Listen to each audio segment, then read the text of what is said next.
Mauricio Fernandini, y nos acompaña justamente el día de hoy Diana González. Ella es la presidenta de la Comisión de Descentralización, porque creo que es importante analizar también esta situación desde el Congreso de la República, desde el Parlamento. Congresista, ¿cómo está? Bienvenida. Buenas tardes. Un acto más que ratifica el alto grado de corrupción del gobierno de Pedro Castillo, el autodenominado presidente del pueblo. Un pueblo que necesita vivienda social. Todavía en el marco de un programa como es la vivienda social, aprovecharse de gente vulnerable que estaba a la espera de esta vivienda social, totalmente reprochable. Hemos tenido incluso declaraciones cuando ocurre esto, congresista, del presidente de la Comisión de Fiscalización, y él mencionaba que de acuerdo a las investigaciones que se había hecho desde esta mesa de trabajo, el expresidente Pedro Castillo tenía conocimiento de los pagos de coimas que habría ocurrido durante su gestión como presidente de la República. ¿Cuál fue el rol que ha cumplido el Congreso de la República también en este caso judicial? Yo creo que es muy importante también lo que acabas de mencionar. La Comisión de Fiscalización en representación del Congreso de la República ha dejado una línea de investigación que esperemos también haya sido recibida en el caso específico del 7 de diciembre, cuando se le invita a Marrufo y empieza a declarar por la mañana y luego sabemos cómo terminó el 7 de diciembre. Y también el hecho de que esta comisión también invitó a Sada Goray en 3 oportunidades y ella nunca asistió. Y fue en ese contexto en el que Mauricio Fernandini da, digamos, una primera entrevista, ¿no?, a Omar Mariluz, nuestro compañero de labores, y cómo ha cambiado el escenario desde esa primera mitad de diciembre y ahora me parece que son 7 meses desde que ocurrió esa entrevista. ¿Cuál es su opinión al respecto de cómo se está evaluando pues esta situación que ha ido cambiante conforme las semanas? Porque él, entendemos, incluso se ha acogido a esto de la confesión sincera y se conoce un poco más en este contexto y el escenario en el que está envuelto, ¿no? Reprochable, lamentable. Realmente es muy lamentable lo que estamos viviendo, cómo hemos podido escucharlo, negar esto en todas sus versiones, negarlo rotundamente, y que ahora, 6 meses después, sepamos que no fue como lo dijo aquel 6 de diciembre, un día antes de la vacancia de Pedro Castillo. Ahora, ¿qué rol cumple el Congreso de la República con todo esto? O sea, de aquí en adelante, ¿cuál es el rol que cumple el Congreso de la República, ya sea en las mesas de trabajo, ya sea de repente en las comisiones especiales que se puedan conformar con miras a nuevamente el trabajo de investigación también que se hace aquí? Y en el marco de nuestra función fiscalizadora, ¿no? Somos 130 parlamentarios con el respaldo y las competencias de la función fiscalizadora, y también, una vez más, destacar el trabajo que se ha hecho en la Comisión de Fiscalización en diferentes sesiones ordinarias, extraordinarias. Como te acabo de mencionar, Sada Goray fue una de las que se negó a asistir a esta comisión en 3 oportunidades, y como ella, muchas. Pero también gracias a la Comisión de Fiscalización es que pudimos escuchar el relato y todo lo que sabía Marrufo y pudo decir aquel 7 de diciembre, que finalmente pudimos también lograr la vacancia en el Congreso de la República. Ahora, hay otro detalle importante, porque el presidente del Consejo de Ministros, el señor Otarola, el día de hoy declaró a propósito de esto que acaba de ocurrir, la detención de Fernandini y de Goray, y dijo pues que es un duro golpe a la corrupción, pero además la ministra de Vivienda, la señora Jania Pérez de Cuellar, el día de ayer estuvo también aquí en las instalaciones de RPP Noticias, y ella mencionó algo que, a ver, se lo pongo sobre la mesa a ver si usted lo puede también analizar. No descarta que la corrupción haya salido del sector donde ella está, digamos, de frente. ¿Cuál es su opinión al respecto? Porque, claro, lamentablemente tenemos esto, que está en investigación, pero tenemos una autoridad que todavía no puede descartar que exista cierta corrupción en un ministerio tan importante con un presupuesto también importante. Sí, hemos visto que personas aliadas o del gobierno de Pedro Castillo aún se mantenían, si es que no era, por ejemplo, que como los ponía en evidencia la Comisión de Fiscalización, hubieran seguido hasta el día de hoy. Ajá. Entonces creo que es también reconocer por parte del Ejecutivo que aún tienen personas no gratas, no buenas, que se están aprovechando de diferentes programas sociales, que se están aprovechando del dinero de todos los peruanos, que se están aprovechando de los más vulnerables, y que en ese sentido entiendo que ella también ha solicitado la participación y bueno, en aras de mantener la transparencia y la rendición de cuentas, y que su ministerio pueda trabajar, descartar a todas estas personas, ¿no? ¿Y eso debería ser, digamos, el rol que debería cumplir la ministra de Vivienda? Bueno, todos los ministros deberían estar lejos de personas corruptas, deberían mantener sus ministerios realmente al servicio de la población, ¿no? Ahora, le pongo el otro contexto. ¿Por qué? Porque si algo que siempre hemos analizado en este espacio de economía es el riesgo que implica la presencia de un fenómeno El Niño que ya está en ciernes, ya está en curso, que ya hemos visto una pequeña muestra de lo que fue Yaku, por ejemplo, en el norte de nuestro país, pero ya estamos viendo heladas al sur. Y usted es representante de Arequipa y vamos a hablar de eso también. Pero en un escenario en el que se identifique o detecte corrupción en el Ministerio de Vivienda más el fenómeno El Niño global, ¿cuál debería ser el rol del Congreso de la República? Porque claro, a ver, sacar a un ministro, cambiar de cabezas en el ministerio, de encontrarse, digamos, que continúa la corrupción en esta cartera. Bueno, nosotros como Congreso, en el marco de nuestras funciones, de la fiscalización y el control político, efectivamente podemos ejercer una interpelación. Se han presentado diferentes mociones de interpelación de censura. No hemos censurado. Recordemos que en el caso, por ejemplo, de la ministra de Salud, quien mencionó que en 15 días terminaba con el dengue, fue ella quien finalmente presenta su renuncia, ¿no? Entonces, creo que sí, tenemos que seguir ejerciendo el control político, pero también, como el caso de esta ministra que dio un paso al costado, ¿no? Ahora, cada interpelación no significa censura. También es necesario que la población escuche a los ministros rendir cuentas, que respondan a pliegos interpelatorios, y en ese sentido hemos tenido diferentes interpelaciones que no necesariamente han terminado en censuras, salvo el caso de la ministra que renunció. Congresista, y hablando del fenómeno Niño, quiero un poco contarle al televidente. Usted es la presidenta de la Comisión de Descentralización, una comisión que me parece que en las últimas semanas, en los últimos meses, ha cobrado cierto protagonismo. ¿Por qué? Porque justamente a raíz del Yaku, muchos se preguntarán o habrán recordado, esto es parecido al fenómeno del Niño 2017, cuando se crea y se constituye la Autoridad de Reconstrucción con Cambios.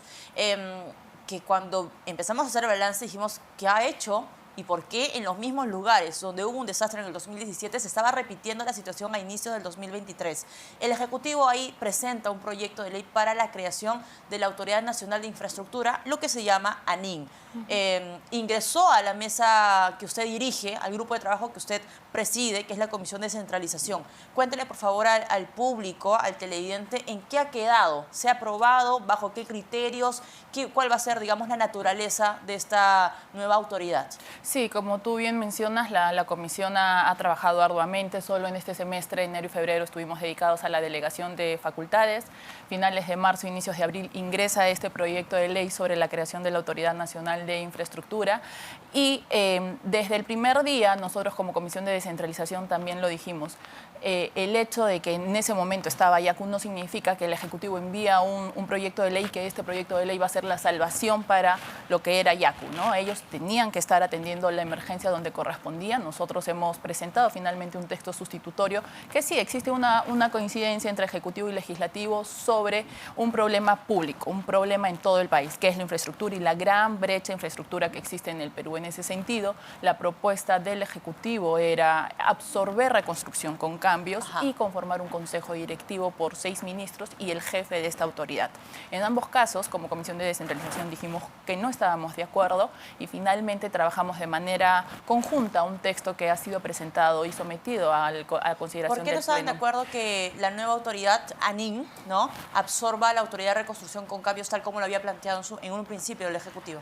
Porque la Autoridad de Reconstrucción con Cambios nació en el marco de una emergencia, para atender una emergencia, y nació con una fecha de expiración, con una fecha de vencimiento. No podemos exigirle planificación a Reconstrucción con Cambios porque sabíamos que en un determinado momento esto iba a caducar.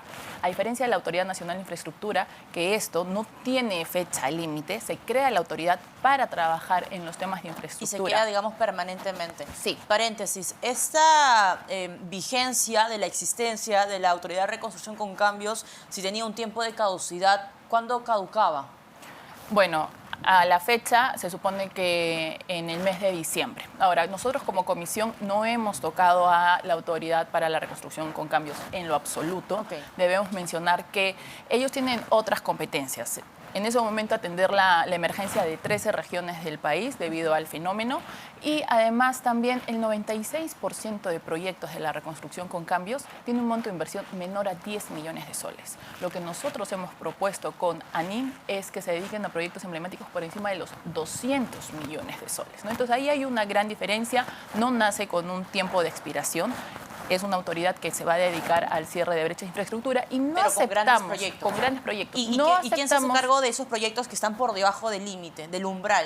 ¿Y los gobiernos regionales? Hay un tema de excepcionalidad, ciertamente, en casos de emergencia para bajarlo hasta los 40 millones y también para tener paquetes, programas de inversión. ¿Qué significa esto? Que, por ejemplo, con enfoque territorial, que se pueda hacer una carretera, un centro de salud, una posta médica, una comisaría y que todos estos proyectos puedan sumar 40 millones y que la autoridad pueda asumir esto. Y también nosotros no aceptamos la propuesta del Ejecutivo de la absorción porque ellos pueden hacerlo a través de un decreto supremo. Y no estábamos de acuerdo con la conformación de un consejo directivo porque lo último que queremos es que esto se politice. Esta tiene que ser una autoridad técnica que respete la meritocracia, es por eso que nosotros hemos incluido el concurso público de méritos y en el caso del jefe, designación regulada. Para que quede claro, entonces, congresista, y a modo de resumen, la propuesta de la Comisión de Descentralización con ANIN, que es la Autoridad Nacional de Infraestructura, una propuesta mandada por el Ejecutivo al Congreso de la República y que se ha aprobado ya en segunda votación, es que exista ANIN como tal y esperar que la Autoridad de Reconstrucción con Cambios, que acaba en diciembre, digamos, siga su curso hasta diciembre y nos quedamos nosotros con ANIN. De hecho, fue una de mis preguntas en la ronda de diálogo que tuvimos con el Ejecutivo, con el Premier, cómo iba a ser el tema de reconstrucción con cambios, porque nosotros como comisión, en el texto que hemos presentado, no hemos tocado absolutamente nada de lo que tiene que ver con la Autoridad para la Reconstrucción con Cambios. Nos hemos dedicado única y exclusivamente a la Autoridad Nacional de Infraestructura, dedicado a proyectos emblemáticos por encima de los 200 millones de soles. Y ahora, ciertamente es una iniciativa del Ejecutivo que venía con estas dos premisas que hemos trabajado desde marzo que recibimos el proyecto en diferentes mesas con representantes de PCM, de MEF y que además se han acumulado 5 iniciativas de colegas congresistas. Esto además de los diferentes aportes que hemos recibido de congresistas en las sesiones de la comisión y en el pleno cuando hemos sometido a primera votación. Entonces, ¿qué quiere decir? Que ustedes están a la espera de la observación del Ejecutivo o la aprobación tal como ustedes lo han aprobado en el Congreso de la República. ¿Qué pasa si el Ejecutivo dice, bueno, me conviene unificar esto, ¿no? Que ANIN absorba la Autoridad de Reconstrucción con Cambios? ¿Cuál va a ser la postura del Congreso de la República y usted como presidente de la comisión? Y de hecho, esto también fue materia de debate en el pleno de la primera votación y hay una disposición complementaria en la que se indica que el Ejecutivo puede realizarlo dentro de sus competencias, dentro de sus facultades, porque como te digo al inicio, si realmente esto es lo que quería el Ejecutivo, ellos lo podían hacer en una semana con decreto supremo, ¿no? Entonces, eso es finalmente competencia del Ejecutivo. El texto que se aprobó en primera y segunda votación recoge también la propuesta de diferentes colegas que estaban preocupados sobre la situación de reconstrucción con cambios. Pero sería un error, digamos, que ANIN sea el reemplazo de la Autoridad de Reconstrucción con Cambios. Y precisamente nosotros no hemos tocado a la Autoridad de Reconstrucción con Cambios porque lo último que queremos es que se vea ANIN como la continuidad de reconstrucción con cambios, partiendo de la premisa que tienen competencias diferentes. ¿Y qué pasaría si el Congreso, si el Ejecutivo lo plantea así?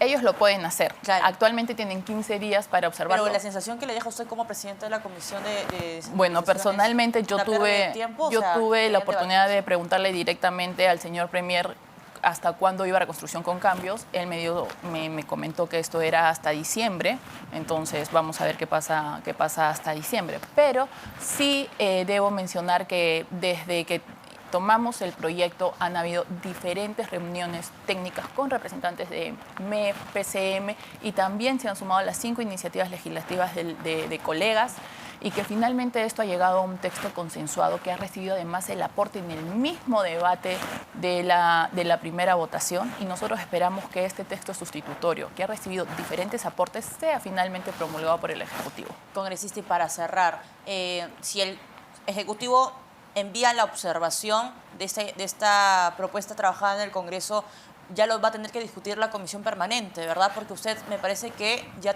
deja la presidencia de la Comisión de Descentralización. Bueno, ellos tienen 15 días para observar. Nosotros la próxima semana nos vamos a representación y bueno, lo más probable es que la siguiente gestión, la siguiente presidencia de la Comisión de Descentralización ponga a debate lo que sería el dictamen de allanamiento o de insistencia. Muy bien. Congresista, muchas gracias por acompañarnos esta tarde. Diana González, señora, es presidenta de la Comisión, presidenta de la Comisión de Descentralización.